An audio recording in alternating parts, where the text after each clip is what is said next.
ஆனால் நேற்று ஒரு ரவுண்டு எடுத்து அடிச்சிட்டாங்க. எதுக்குன்னா வண்டிக்கு இந்த கிளச்சிக்குள்ளே இந்த ஸ்ப்ரிங்கை கட்டாயிடுச்சு. இந்த ஸ்ப்ரிங்கை மாற்றி பார்ப்போமாடின்ட்டு வாங்கலான்ட்டு போனேன்.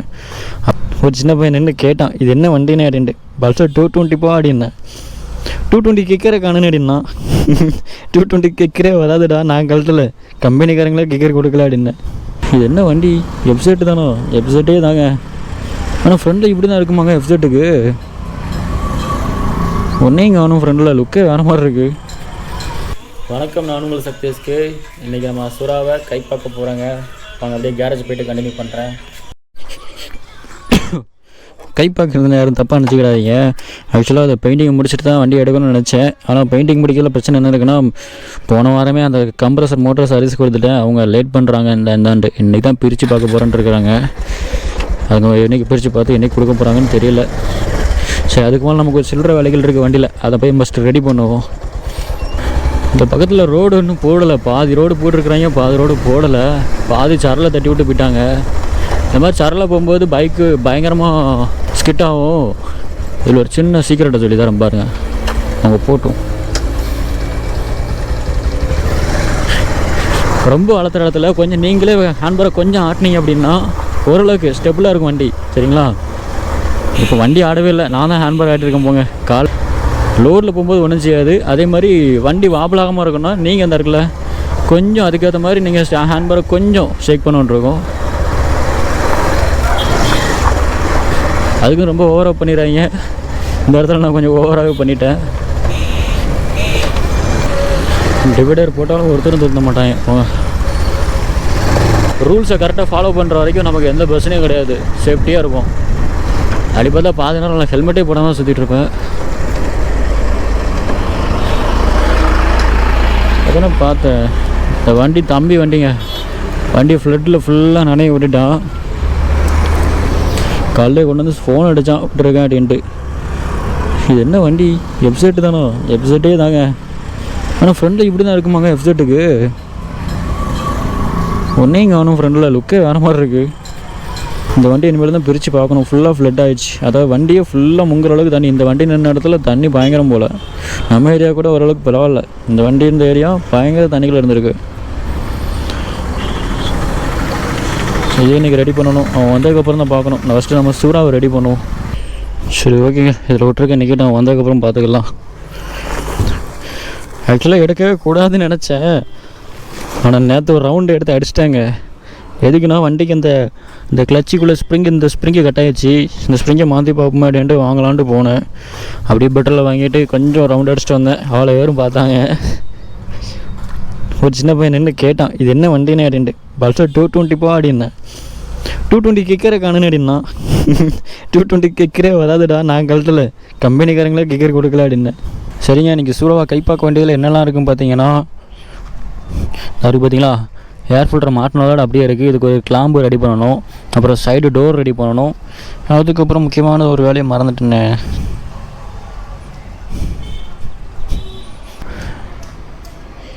வேறு முக்கியமான வேலைன்னு சொல்கிறதுக்குன்னா, கொஞ்சம் இன்ஜினில் டைமிங் அட்ஜஸ்ட் பண்ணணும்.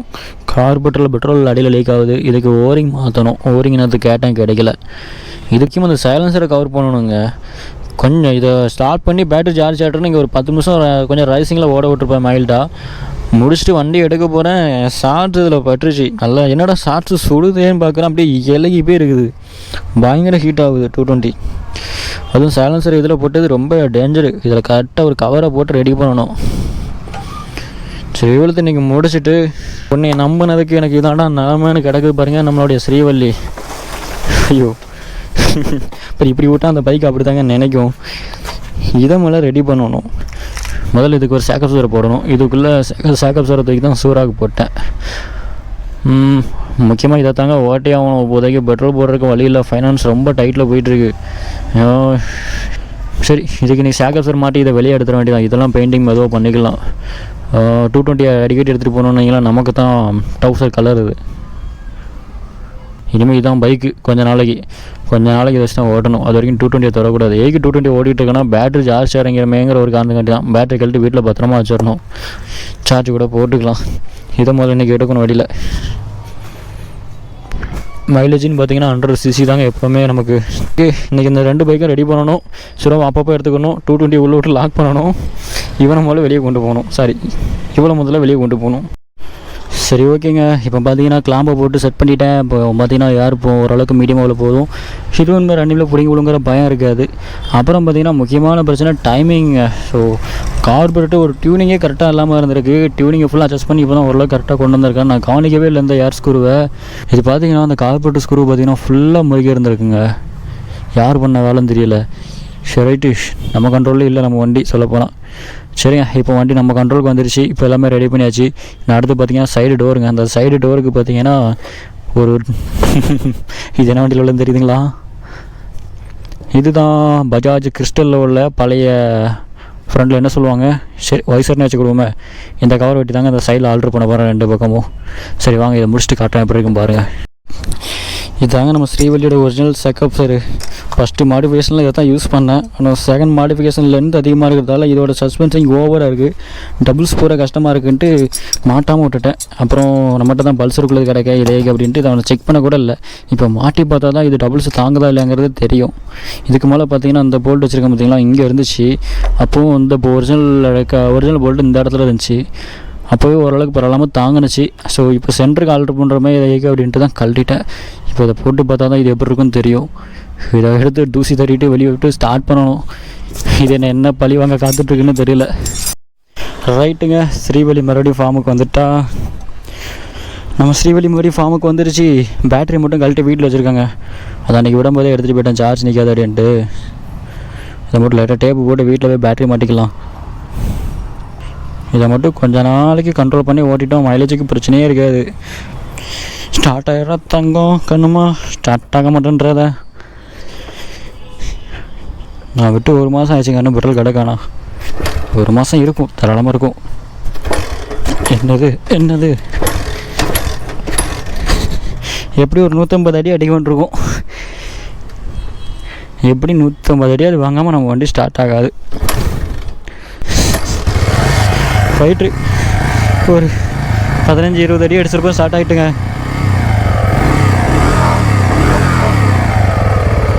எங்கேயோ இருந்து புகை போகுது.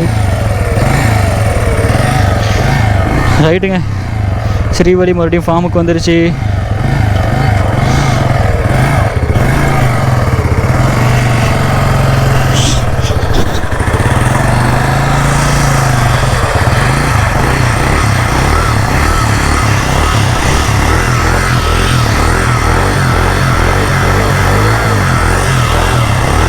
எப்படி நம்ம செல்ல மாஸ் காட்டுறாளா, அதுக்கு தான் வச்சேன் ஸ்ரீவல்லின்னு பேர். ரைட்டு, ஸ்ரீவல்லி ஃபார்முக்கு வந்துருச்சு. இனிமேல் 220 கொஞ்சம் நாளைக்கு ஓரம் கட்டிட வேண்டியதான். செக்கப்ஸரும் ரொம்ப மோசமாக இல்லைங்க. சின்ன செக்கப்ஸராக இருந்தாலும் பயங்கரமாக தாங்குது. ஏன்னா நம்ம ஸ்ட்ரைட்டாக தானே கொடுத்துருக்குறோம், அதெல்லாம் பர்ஃபெக்டாக இருக்குது. அந்தளவு ஒரு பிரச்சனையும் இல்லை. யாராச்சும் கேமரா இருந்தால் பிடிக்க சொல்லிட்டு உங்களுக்கு சஸ்பென்ஸிங் எப்படின்னு காட்டலாம். நமக்கு தான் அந்த மாதிரி யாரும் இல்லையே. இவங்க எல்லோரும் என்னை பழி வாங்குறதுக்கு காரணம் என்ன தெரியுமாங்க? அதுக்கு நான் தான் காரணம். இந்த வண்டியை வாங்கி கொஞ்ச நாள் ஓட்டியிருப்பேன். அப்படியே பார்த்திங்கன்னா ஒரு 8 மாதம் கிடையிலே தான் கிடந்திருக்கேன். அதுவும் மொத்தமாக பிரித்து அவ்வளோதையும் கழட்டி போட்டிருந்தேன். சேஸ்லாம் வெள்ளத்தில் மங்கி கிடந்துச்சு. இன்ஜினை இதில் மாட்டி வச்சதுனால தப்பிச்சுது. அப்புறம் அவ்வளோ பார்த்திங்கன்னா அவள் தான் ஓட்டிக்கிட்டு இருந்தேன். ஆனால் 220 எப்போ இருந்துச்சோ அப்போவே அதை கைவிட்டேன். அதோட அது கவனிக்கவே இல்லை. கிட்டத்தட்ட 220க்கு முன்னாலே பிளாட்டினா வச்சுருந்தேன். அந்த பிளாட்டினா இருக்கும்போதும் அதை கவனிக்கவே இல்லை. கிட்டத்தட்ட 2 வருஷமாக கடையில் கிடந்துச்சு. எல்லாத்தையும் சேர்த்து வச்சு பார்த்தா நம்மளை பழி வாங்காமல் என்ன பண்ணுவாங்க. இப்போ 220 வந்ததுக்கப்புறம் அது தொடரதே கிடையாது. இப்போ மைலேஜின்னு வரும்போது 100 cc நம்ம பாக்ஸர் சரிங்களா, ஸ்ரீவல்லி எடுக்க வந்தேன். இப்போ தான் என் ஞாபகம் வருதான்னு பைக்கு நம்மளை பார்த்து கேட்குது. சரி ரைட்டு, ஓடுற வரைக்கும் ஓடும். வேலை பார்க்க முடியப்போ ஓனே வேலை பார்க்க வேண்டியதாங்க. அது உண்மையாக சொல்லலாம், இவங்களுக்கெல்லாம் செலவு பண்ணுறதுலாம் என்கிட்ட உண்மையிலே பணம் இல்லைங்க. ஒழுங்காக ஒரு வேலையை ஸ்டெடியாக பார்த்துட்டு மீள ரெடி பண்ணணும் அதை எடுத்தையும். ஸோ சுறாவை ஆல்ரெடி போட்ட பிளான் தான். இதை ரெடி பண்ணுறதுக்கு எவ்வளோ ஒரு பைசா கூட செலவாகாதுன்னு எனக்கு நல்லாவே தெரியும். சின்ன சின்ன நட்டு போல்ட்டு அண்ட் ஒரு இந்த கிளாம்புலாம் பார்த்திங்கன்னா அந்த ஒரு கிளாம்பு 40 ரூபாய்ங்க. 2 கிளாம்பு வாங்கிட்டு வந்திருக்கேன். என்கிட்ட ஏற்கனவே 2 கிளாம்பு கிடந்துச்சு, அதை உள்ளே மாட்டிட்டேன். இந்த 2 கிளாம்பு சரி விலைவாசி ஏறி போச்சு. எல்லா பொருளும் எந்த பொருள் ஒரு நட்டு போல்ட்டு வாங்க போனால் கூட 10 ரூபா. சரி, இதில் மெயினான மேஜர் ப்ராப்ளம்னு சொன்னிங்கன்னா சுறாவில் இன்னும் ஒரு பிரச்சனை இருக்குது. அதுதான் இருக்குல்ல பெரிய பிரச்சனை. கிளச்சு பிளேட்டு வீக் ஆகிடுச்சு. இப்போ கொஞ்ச நாள் ரைஸ் ஆகி தான் ஓடுது. உங்களுக்கு முடிச்சுட்டு எப்படி ஓடுதுன்னு காட்டுறோம் பாருங்கள். நம்ம அப்படியே வீட்டுக்கு போய்ட்டு ஸ்ரீவல்லிக்கு பேட்டரி எடுத்து மாட்டிட்டு பையனை ஸ்கூல்லேருந்து கூப்பிட்டு வரணுங்க. என் பையனை காலையில் ஸ்கூலோட போகணும், மத்தியானம் சாப்பாடு கொடுக்க போகணும், அதுக்கப்புறம் சாயங்காலம் கூப்பிட போகணும். டெய்லி என் பொழப்பு இப்படியே போயிருதுங்க. சொல்ல போனால் அவனுக்காண்டியே ஒழுங்காக ஒரு வேலைக்கு கூட போகாமல் எல்கேஜி தான் படிக்கிறான். எல்கேஜி தாங்க படிக்கிறான். அவனுக்கு சரியாக சாப்பிட தெரியாது. நாங்கள் தான் ஓடிட்டு வருவோம் போயிட்டு. அவனுக்காண்டியே ஒழுங்காக ஒரு வேலை இல்லாமல் சும்மா சுற்றிட்டு வரேன் கிடைக்கிற வேலையை பார்த்துட்டு. இது இவ்வளோ நாள் 220 ஓட்டிட்டு இதை ஓட்டுறதுக்கு ஏதோ வித்தியாசமாக ஃபீல் ஆகுது. ஆனால் நல்லா தாங்க இருக்குது. எனக்கு என்னமோ தெரில, இந்த தெருவில் மண்ணு கிடக்குன்னு தெரிஞ்சு இப்படி தான் வரேன். இதில் ஓட்டுறணுன்னு எனக்குள்ளே ஒரு ஆசை போங்க. எப்படி போகுது பாருங்கள். எந்த வண்டி இவ்வளோ வேகமாக போகாது, நம்ம வண்டி போகும். ஏன்னா பேக் வீல் டிஸ்டன்ஸ் ஜாஸ்தி, அதனால் கண்ட்ரோல் நல்லா இருக்குது. பேட்டரி எடுத்து வந்து மாட்டுறேன், எப்படி இருக்குன்னு பாருங்கள். பேட்டரி மாட்டினா தான் ஹார்ன் அடிக்கும் ஃபஸ்ட்டு. ரைட்டுங்க, பேட்டரியை மாட்டியாச்சு. ஹைட்டு இப்போ ஹார்ன் அடிக்காமல் போக்குமா? ஹைட்டுங்க, ஹார்ன் அடிக்குது. வந்து ஹெட்லைட் மட்டும் மாட்டணும். அது இன்றைக்கி மாட்ட டைம் இருக்கான்னு தெரியல. இந்த வண்டியில் என்றைக்கு பிளான் போட்டோன்னா அன்றைக்கே லைட்லாம் வாங்கி வச்சிட்டாங்க. எல்இடி லைட்டு மாட்ட தான் இல்லை. அப்படியே போய் என் பையனை ஸ்கூல்லேருந்து கூப்பிட்டு வரணுங்க. வாங்க அப்படியே என் பையனை போய் ஸ்கூல்லேருந்து கூப்பிட்டு வந்துடலாம். போங்க குறுக்க போனால் அவசரத்தில் போகிறோம். நீங்கள் போட்டு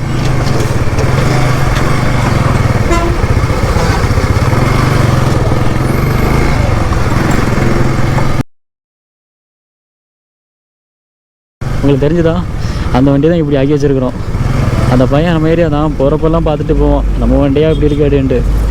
பல்சருக்குள்ளே சேகப்சர் போட்டிருந்தேன். அதை விட இது கொஞ்சம் நல்லாவே சஸ்பென்சிங் ஆகுது. ஒன்றும் பிரச்சனை இல்லை. கம்ப்ரஸர் மோட்டர் மட்டும் வரட்டும், அவ்வளோத்தையும் பெயிண்டிங் பண்ணி தீயாக ஆக்குவோம்.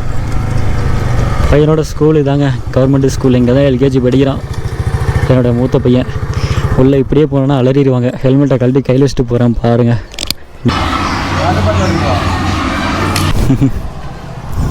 நம்ம வண்டி தாங்க பார்க்குறாங்க. நம்ம வண்டி தான் நம்ம எல்லோரையும் திரும்பி பார்க்க வைக்கிறது. ஆயிரமா இன்றைக்கி பைபிள் எதுவும் அதிசயமாக தூங்காமல் இருக்கிறான். உங்கள் ஸ்கூலில் எதுவும் காம்படிஷன் வருதா என்ன? பாட்டெலாம் போட்டு ஆடிட்டுருக்காங்க. இவன் தான் என்னோடய மூத்த பையன். இதில் உட்காந்து பார்த்தா தெரியாது, அழகாக ஃப்ரெண்டில் உட்காந்துக்கிட்டான். இன்னும் இந்த பைக்கில் இந்த பள்ளத்தில் பல்சரில் இவ்வளோ வேகமாக வர முடியாது. டங்குன்னு தூக்கி போடும். ஆனால் இந்த பைக்கை அப்படியே தூக்கி போடாது. ஜம்முன்னு போவோம் நம்ம ஸ்ரீவல்லி. என்ன தங்க தூக்கி போடுதா? இல்லை அவனுக்கு கூட தெரிஞ்சிருக்கு. வீட்லேயும் நம்ம தான் ஓட்டுறோம். சரி, ஸ்கூலில் பிள்ளைய இப்படி சாப்பிட்டு போடுவோம், வீட்லேயே ஒழுங்காக சாப்பிடுறது இல்லையான்ட்டு நம்ம தான் ஓட்டுறோம். அதான் ஸ்கூலுக்கு நாங்களே வந்து ஓட்டிகிட்டு போயிடுவோம். அதில் ஒரு சின்ன பையன் வேறு இருக்கானோ, அவனையும் வச்சுக்கிடணும். அவனையும் வீட்டில் பார்க்குறக்கு ஆள் கிடையாது. அதனால் நாங்கள் 2 பேருமே கிளம்பி வந்துடுவோம் மத்தியானம் சாப்பாடு கொடுக்குறதுக்கு. அதனால் என்னால் ஒழுங்காக ஒரு வேலைக்கு ஒழுங்காக போக முடியல. மற்றவங்கள பார்வையில் எப்படி தெரில. சொந்தக்காரங்களே கூட சொல்லுவாங்க, இதெல்லாம் ஒரு பிரச்சனையா, அவ்வளோ போச்சு கொடுக்க வேண்டியது. 2 கை குழந்தை வச்சுட்டு போகணும், அவ்வளோக்கும் கஷ்டம்தான். சரி, பிள்ளைக்கு அப்புறம் தான் எல்லாம். இப்போதைக்கு கிடைக்கிற வேலையை பார்த்துட்டு இருக்க வேண்டியதாங்க. அப்படியே நாள் இப்படியே போயிடாது, எல்லாம் ஒரு நாள் மாறும். அந்த நம்பிக்கையில் அப்படியே ஓட்டிக்கிட்டு இருக்கிறேன். என்னடா தங்கம், அப்படி தானே? ஓ, நம்ம சூரா ஃபேமிலிகிட்ட பேசிகிட்டு இருந்தேன்யா. யார்கிட்ட பேசுன அசால்ட்டாக கேட்குற? என்னை பற்றி உனக்கு பற்றி மாதிரி தெரியுதா? சரி, ஒரு ஹாய் சொல்லு. மூஞ்சி அப்படி வச்சாமல் சொன்னா தான் என்னவா குட்டை. பொங்கலில் ஒருத்தர் எதுக்கு எஸ்சி இல்லைனா வேறு ஏதாவது சேலஞ்சர் போடுங்க கேட்டீங்க. மாதம் சம்பளம் வரட்டும், ஆக்ரோபோவிக் போடுறோம். அதுக்கு போட்டுட்டு எப்படி ஒரு மாதத்தில் கழட்டிடுவோம். நமக்கு அந்த சவுண்டு அலப்பறைகள் அவ்வளோ பிடிக்காது. மற்றவங்க தொந்தரவு பண்ணுறதும் நமக்கு பிடிக்காது. சரி, வாங்க அப்படியே கேரேஜ் போய்ட்டு உங்களுக்கு கண்டினியூ பண்ணுறேன். அவளோட எதிர்பார்த்த கிரேட் கரிகால் மேஜிக் ஷோ ஆரம்பம். நம்ம சூரா ரெடி ஆகிட்டா. எப்படி இருக்காம பாருங்கள். நான் காட்டின அந்த கிறிஸ்டலோடைய டிஸ்க் ஓவராக ரோல் ஆகுது.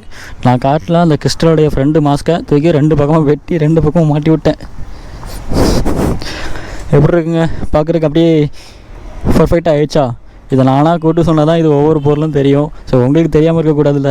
ஸோ இதெல்லாம் அவ்வளோ செலவு பண்ணி பண்ணியிருக்கேன் நீங்கள் நினச்சிடக்கூடாதுல்ல. அதனால தான் ஓப்பனாக சொல்கிறேன். எல்லா பொருளுமே பழைய பொருள் தான். ஓகே, லுக்கு ஓகே. வண்டியோடைய டைமிங்கையும் கொஞ்சம் செட் பண்ணிட்டேன். முதல்ல இறைச்சல் ஓவராக இருந்துச்சு, அதேமாதிரி ஓரளவுக்கு குறைச்சிட்டேன். ஸ்டார்ட் ஆகணும் தெரியல, பேட்ரி வீக்காக இருக்குங்க. முடிஞ்சுது. கேவலப்படுத்திட்டே. இப்படி தான் என் மானத்தை அடிக்கடி வாங்குவோம். சரி ரைட்டுங்க, பேட்டரி சார்ஜ் போட்டு அடுத்த வீடியோவில் இதோடைய டெஸ்டிங் எப்படி இருக்குன்னு பார்ப்போம். ஸோ அதுக்குள்ளே கம்ப்ரஸர் மோட்டர் வந்து பெயிண்டிங் வேலையை ஆரம்பிச்சிடலாம். இப்போதைக்கு இந்த வண்டி அண்ட் நம்ம 220 உள்ள விட்டுட்டு ஸோ நம்ம ஸ்ரீவழியை எடுத்துகிட்டு கிளம்ப வேண்டியதாங்க. மணி ஆயிடுச்சு. தம்பியும் பார்த்திங்கன்னா இப்போ தான் வந்திருக்கிறான். அவ்வளோ நேரம் ஊருக்கு போயிட்டு இந்த வண்டியை இனிமேல் தான் பிரிக்க போகிறோம். ஸோ அடுத்த வீடியோவில் இந்த வண்டியை பற்றியும் நம்ம தம்பி இது என்னது ஏர் ஃபில்டர் தானே திறந்தா உள்ளேருந்து எத்தனை லிட்டர் தண்ணி தம்பி இருந்துச்சு? ஃப்ளட்டில் முங்கினதை அப்படியே விட்டுட்டாங்கங்க. வண்டியை ஃபுல்லாக தண்ணி தான். இதை அக்கா பிரித்து க்ளீன் பண்ணணும். கம்பெனி கொண்டு போனால் தாளிச்சிருவாங்க. என்ன தம்பி? நம்மளே பண்ண வேண்டியதான். ஓகேங்க, இந்த வீடியோ இதோட முடிச்சுக்கிறேன். பெருசாக கண்டரில் யாரும் கோப்படாங்க. சுரா ஸ்டார்ட் ஆகிருந்தானா ஒரு ரவுண்டுக்கு ஜம்முன்னு அடிச்சுட்டு வந்துருக்கலாம். பேட்டரி வீக்காக இருக்குது. ஸோ பேட்டரி சார்ஜ் போட கொடுத்துட்டு பேட்டரி வந்துடும். அதுக்குள்ளே 2 நாள் எப்படியும் கம்ப்ரஸர் மோட்டர் வந்துடும். அதுக்குள்ளே பெயிண்டிங் வேலையை ஆரம்பிச்சிடலாம். அடுத்த வீடியோவில் பர்ஃபெக்டான ஒரு கண்டென்ட்டோட வரேன். Okay, I love you all, bye.